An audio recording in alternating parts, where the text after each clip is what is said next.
केंद्र सरकार ने अपने सभी विभागों से उन कर्मचारियों के सर्विस रिकॉर्ड्स की समीक्षा के लिए कहा है जो सेवा में 30 साल पूरे कर चुके हैं। कार्मिक मंत्रालय के आदेश के मुताबिक विभागीय कामों को रफ्तार देने और अर्थव्यवस्था के चलते प्रशासन में दक्षता बढ़ाने के लिए मूल नियमों में एफआर और सीसीएस पेंशन रूल्स 1972 में समय पूर्व रिटायरमेंट देने का प्रावधान है। इसके साथ ही स्पष्ट कर दिया गया है कि समय पूर्व रिटायरमेंट का मतलब जबरन सेवानिवृत्ति नहीं है। ये अनिवार्य सेवानिवृत्ति से अलग है, जो केंद्रीय सिविल सेवा वर्गीकरण नियम 1965 के तहत जो सजा के तौर पर एक कहा जाता है। सरकार किसी सरकारी कर्मचारी की आयु 50 से 55 वर्ष होने या 30 साल की सेवा पूरी होने के बाद किसी भी समय उसे जनहित में समय पूर्व सेवानिवृत्त कर सकती है और इसी को आधार बनाते हुए ये सर्कुलर जारी किया गया है। तो समझेंगे अपने कार्यक्रम में कि असल में वाकई क्या ये अनिवार्य सेवानिवृत्ति है, क्या ये समीक्षा के अधीन आते हुए उस कर्मचारी की एफिशिएंसी के आधार पर उसे रिटायर किया जा सकता है, रूल क्या कहते हैं और कर्मचारी या अधिकारी इसे लेकर आशंका या नाराजगी क्यों जता रहे हैं, और इसे समझाएंगे हमारे साथ मौजूद 3 बेहद खास मेहमान। हमारे साथ मौजूद हैं सत्येंद्र मिश्रा साहब, फॉर्मर सेक्रेटरी डीओपीटी। सर, बहुत बहुत स्वागत आपका। हमारे साथ दूसरे खास मेहमान हैं Ajay Shankar ji, farmer bureaucrat. Sir, स्वागत है। और तालिश रे हमारे साथ हैं, एडवोकेट, सुप्रीम कोर्ट। आपका स्वागत है तालिश। शुरुआत में मिश्रा सर आपसे करना चाहूंगा कि असल में ये जो सर्कुलर है, जो इसका आधार कहा जा रहा है कि 50 से 55 वर्ष की आयु या 30 साल की सेवा पूरी होने के बाद समीक्षा की जा सकती है उसकी एफिशिएंसी को लेकर, उसके कामों को लेकर, और अगर उसमें गड़बड़ है तो उसे रिटायर किया जा सकता है। इसमें आशंकाएं या इसको लेकर विरोध क्यों है, और क्या कुछ लोग जो ये कह रहे हैं कि सरकार अपने दायरे से बाहर जा रही है, वाकई ऐसा है या नहीं? जो सरकारी केंद्र सरकार के जो कर्मचारी अधिकारी जिनके मन में कोई आशंका है, वो उसका कोई आधार नहीं है, इसलिए कि ये कोई नया नियम या कोई नए आदेश भारत सरकार ने जारी नहीं किए है। जो फंडामेंटल रूल 56J जो है वो बहुत पहले से ही है। आपने खुद कहा कि 1972 का नियम है, तो इसके पहले भी ये पहले बार इस तरह की समीक्षा नहीं हो रहा है। इसके पहले भी कई बार समीक्षा हुए हैं, लेकिन समय समय पर जो समीक्षा हुए हैं उसमें बहुत ज्यादा रुचि और बहुत ज्यादा इन्वॉल्वमेंट के साथ भारत सरकार ने कभी इस तरह का समीक्षा नहीं की। ना बहुत सारे लोगों को सरकारी नौकरी से उनके अकर्मण्यता के वजह से हो या उनके इंटीग्रिटी कमी हो, उसके वजह से लोगों को रिटायर या सेवानिवृत्त नहीं किया है। इसीलिए लोगों को लग रहा है कि कुछ नया निकला है। ये नया नहीं है। इसी जो सर्कुलर निकाला है कार्मिक मंत्रालय ने, उसमें पहली पैराग्राफ में ही लिखा है कि ये पहले बहुत सारे नियम या बहुत सारे आदेश निकले थे, उनमें एकरूपता लाने के लिए और एक ही सर्कुलर में सारे को समाहित करने के लिए ये जारी हुई है। ये कोई नया नहीं है, इसमें कुछ भी नया नहीं है। ये सब जो पुराने थे उसी को दोबारा दोहराया गया है एवं एक ही ऑर्डर के अंदर ये सब भी लिखी गई है ताकि एक साथ लोग पढ़े और समझे। लेकिन मिश्रा सर, जो लोगों का विरोध या फिर जो तर्क दिए जा रहे हैं, मैं उसको थोड़ा सा और समझना चाहूंगा डिटेल में, क्योंकि लोग ये कह रहे हैं कि ये 1972 का जो रूल है इसमें अधिकार भी दिए गए हैं कर्मचारियों को, और ऐसे में जब काम की समीक्षा सरकार कर रही है तो उसका कोई पैरामीटर या बेसलाइन होगी, क्योंकि वो ये कहते हैं कि इसमें पिक एंड चूज हो सकता है, इसमें कुछ लोगों के खिलाफ सिर्फ उन्हें निशाना बनाने के लिए इसका आधार लिया जा सकता है। क्या कहता है ये नियम, और इसका आधार अगर मैं समझना चाहूं दर्शकों के लिए, वो बेसलाइन जो है वो क्या होती है? ऐसा है कि भारत में सिविल सर्विस जो है वो परमानेंट नेचर का है। हमारे संविधान में भारत के जो सिविल सर्विस को एक परमानेंट सिविल सर्विस के रूप में हमने माना है। इसलिए हमारे संविधान के प्रावधानों के मुताबिक कोई भी व्यक्ति एक बार सरकारी नौकरी में आने के बाद उसको अमूमन ऐसे बिना न्यायिक प्रक्रिया अपनाते हुए और उस कर्मचारी या अधिकारी को पर्याप्त अवसर दिए बिना, उसका पक्ष सुने बिना कोई भी शासकीय कर्मचारी या अधिकारी को सेवा से अलग नहीं की जा सकती। और एक बार नियम निकालने के बाद भी भारत सरकार ने जैसे कि कैट, सेंट्रल एडमिनिस्ट्रेटिव ट्राइब्यूनल बना रखा है, हाई कोर्ट, सुप्रीम कोर्ट है, रिट जुरिस्डिक्शन उनका बरकरार रहता है। तो कोई भी अधिकारी या कर्मचारी को यदि सरकार कभी निकालता है तो कैट में जा सकता है, कैट से यदि हारता है तो हाई कोर्ट, सुप्रीम कोर्ट जा सकता है। इसलिए बिना न्यायिक प्रक्रिया को पूरा पालन किए हुए किसी भी अधिकारी कर्मचारी को सरकारी सेवा से निकाला नहीं जा सकता है। अभी जो ये सर्कुलर जारी हुई है, इसमें केवल सरकार अपना मन बनाया है कि पहले हम करते नहीं थे समीक्षा ज्यादा, अब हम थोड़ा ज्यादा रिगरसली समीक्षा करना चाहेंगे, क्योंकि ये सरकारी नौकरी में लोग जैसे और हमारे मित्र जो इस पैनल में आज हैं, वो भी सरकारी नौकरी में हम लोग 35-36 साल नौकरी किए, बहुत ही डेड वुड सरकार सभी स्तर पर। तो इसलिए ये जरूरी है कि सरकार को कभी कभी कड़ाई से इनके समीक्षा करना चाहिए। लेकिन ये बात सही है आपने जो कहा कि जो समीक्षा होगा वो एकदम ही न्यायपूर्वक चाहिए। उसमें जो लोग उस भाग लेंगे, उसके जो मेंबर होंगे, जो समीक्षा करने वाले लोग हैं, उनमें कोई पूर्वाग्रह नहीं होना चाहिए, कोई प्रिजुडिस नहीं होना चाहिए, वो ऑब्जेक्टिव होना चाहिए। और जो भी मानदंड, उसके जो मानदंड या पैरामीटर्स यूज होगा वो सटीक और बहुत ही ऑब्जेक्टिव पैरामीटर होना चाहिए। केवल अपने को किसी का चेहरा अच्छा नहीं लगा, किसी का राजनीतिक प्रतिबद्धता हमको अच्छा नहीं लगता है, इस आधार पर लोगों को निकाल बाहर करना सर्वथा गलत होगा, और मुझे लगता है कि न्यायालय भी उसको कभी अलाउ नहीं करे। तो इसलिए मैं सोचता हूँ कि लोगों को बहुत ज्यादा आशंकित होने का कोई कारण नहीं है। Okay sir. तालिश, मैं अब थोड़ा सा लीगल पॉइंट पर समझना चाहूंगा, क्योंकि जब 1972 के इस रूल को आधार बनाया जा रहा है, असल में रूल किस तरीके की ताकत, पावर देता है जो नौकरी देने वाली संस्था या सरकार है। दूसरा कि क्या इसमें जो सेवानिवृत्ति, रिटायरमेंट की बात कही जा रही है, उसके लिए बेसिक या बेसलाइन क्या उसमें निर्धारित की गई है। क्योंकि जो एक दलील दी जा रही है एम्प्लॉय की ओर से कि हमारी सर्विस बुक होती है और हर साल उसमें हमारी एंट्री की जाती है कि हमने काम कैसा किया, और अगर काम खराब है, सर्विस बुक में एंट्री बैड है, तो उसके बाद जाहिर है कि मौके होते हैं एम्प्लॉयर के पास कि उसे वो बर्खास्त कर सके या जबरन सेवानिवृत्त कर सके। लेकिन ये एक अलग तरह का अगर प्रोसेस शुरू होता है तो क्या वो उसके दायरे से बाहर है, अंदर है? जी, एक बात मैं कहना चाहूंगी कि पहली चीज जो मिश्रा जी ने भी कही, ये कोई नया कानून नहीं है, ये 1972 के रूल्स हैं, अभी तक चलते चले आ रहे हैं। और इस पे जो है हमारे माननीय सर्वोत्तम न्यायालय में भी काफी कुछ जजमेंट्स भी दे रखे हैं। और अगर वो ऑर्डर देखा जाए जो सरकार का आया है, जैसे कहा गया कि वो सब कुछ एक जगह रख करके बताया गया है, इसमें ये है कि आप सबसे पहले तो ये समझना है कि एक है कि आपके फंडामेंटल रूल 56J और L हैं, उसके साथ साथ rule 48 of CACS pension rules 1972 है।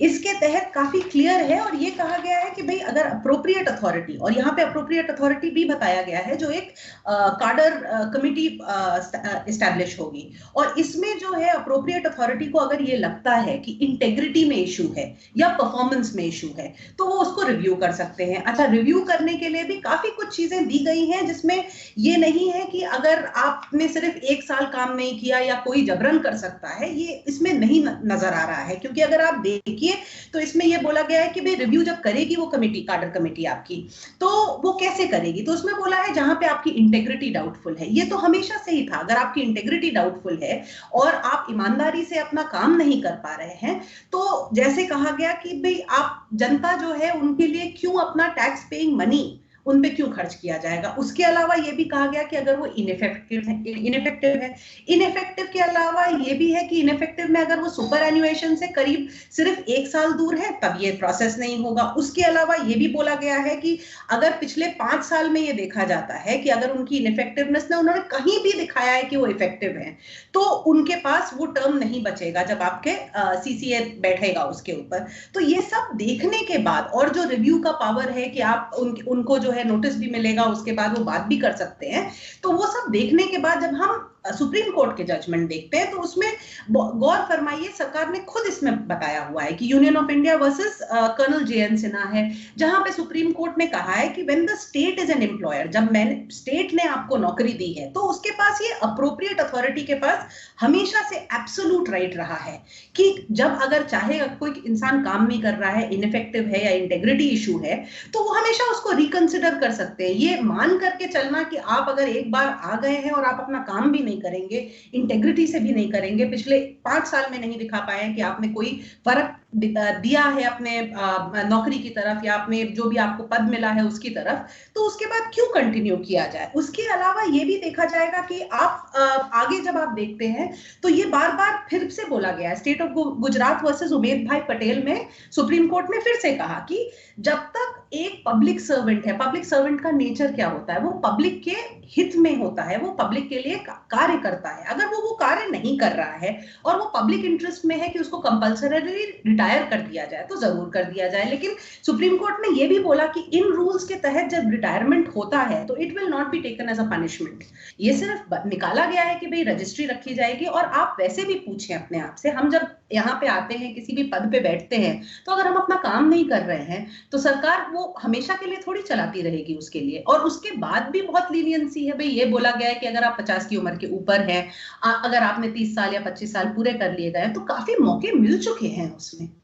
ओके, एक चीज और तलिश, टेक्निकल जो पॉइंट है कि जबरन सेवानिवृत्ति और जब हम इस रूल के तहत सेवानिवृत्ति अगर होती है तो दोनों में क्या वो बेनिफिट हैं जो कि कट जाएंगे उस एम्प्लॉय के लिए? नहीं, कोई बेनिफिट ऐसे कट नहीं रहे हैं। जो पेंशन होगी वो उसी हिसाब से मिलेगी और ऐसा कोई ना ही ये देखा जाएगा कि ये कंपल्सरी रिटायरमेंट कोई पनिशमेंट है 311 आर्टिकल 311 कॉन्स्टिट्यूशन के तहत। और ये तो बोल दिया था सुप्रीम कोर्ट ने। रूल में भी जब आप पढ़ते हैं तो ये बार बार लिखा जा रहा है कि भाई ये हटाया जाता है। जो जैसे सुप्रीम कोर्ट ने कहा था उमेद भाई में, उन्होंने कहा कि अगर डेड वुड है, अगर लकड़ी जो है जो सड़ गई है उसको निकालना तो है, तो वो ही लॉजिक दिया गया था। तो ये नहीं है कि उसमें कोई आपका पनिशमेंट आ रहा है, ये बस बोला गया that at that point in time you were found lacking either in integrity. और प्रोसेस भी देख लीजिए जी, अगर आप प्रोसेस देखते हैं तो उसमें एक रिव्यू कमेटी बैठ रही है। उस रिव्यू कमेटी में अगर आप ए ग्रेड के क्या कहते हैं गजेटेड ऑफिसर्स हैं तो आपका जो है एक सेक्रेटरी रैंक बैठेगा, एक एडिशनल सेक्रेटरी रैंक बैठेगा और एक थर्ड मेंबर होगा। आप अगर ग्रुप बी के ऑफिसर हैं तो उसमें जो है आपके एडिशनल सेक्रेटरी रैंक के बैठेंगे। तो मतलब आपके ही डिपार्टमेंट के लोग हैं। अगर कोई बोर्ड है, फॉर एग्जांपल रेलवे बोर्ड है, तो रेलवे बोर्ड कंसिडर करेगा। तो उसमें प्रोसेस दिया हुआ है and there is a fairness in the process. तो वो सरकार का अधिकार है, वो आज से नहीं है, 1972 से है। तो आज उसमें आकर के हलचल नहीं होनी चाहिए।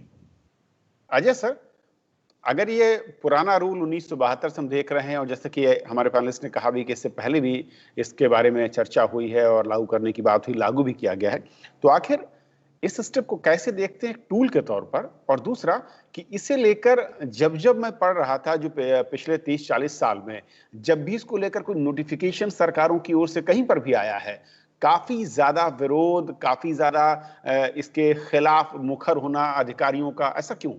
ये नियम तो बहुत पुराना है और सरकार की मंशा बहुत समय से रही है कि भाई जो लोग ठीक से काम नहीं कर पा रहे हैं वर्षों तक, या जिनकी निष्ठा या इंटेग्रिटी पर शक है, तो उनको घर भेज दिया जाए।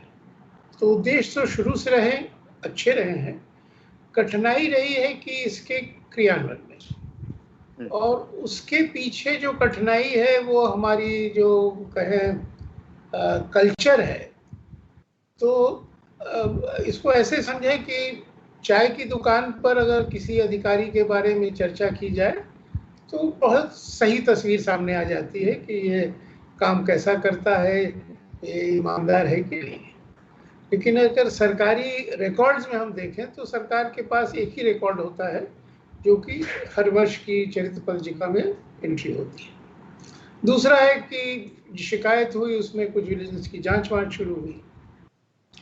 अब इन दोनों मामलों में यथार्थ ये रहा है कि चरित्र पंजिका में सबकी प्रविष्टियां अच्छी होती, बहुत अच्छी होती हैं। तो जो सुपरवाइजिंग लोग हैं वो निष्ठापूर्वक सही चरित्र पंजिका में नई बात लिखते हैं। तो अगर रिकॉर्ड देखा जाए तो हर कोई ठीक दिखता है, फिर कोई निकालने लायक नहीं है।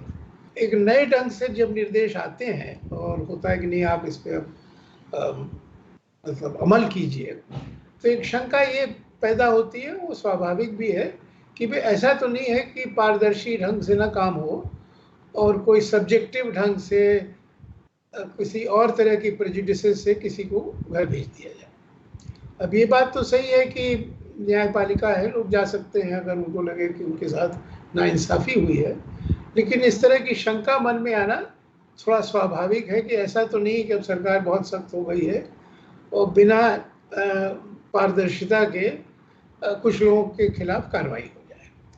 तो अब इसका इलाज तो ये है कि अगर ये हर वर्ष काम हो और इस ढंग से हो कि जो लोग घर भेजे जाएं उसके बारे में एक आम सहमति हो कि भाई इनको वाकई घर भेज देना चाहिए था, तो एक लोगों का विश्वास पैदा होगा कि इस प्रक्रिया के अंतर्गत सही काम हो रहा है। लेकिन उस सही काम होने के लिए जो दूसरी कठिनाई है जिसकी ओर मैंने जिक्र किया था कि भाई अगर चरित्र पंजिका में प्रविष्टियां ईमानदारी से ऑब्जेक्टिव न हो तो किस आधार पर हम कहेंगे कि भाई ये व्यक्ति ठीक नहीं है, ये कार्यकुशल नहीं है।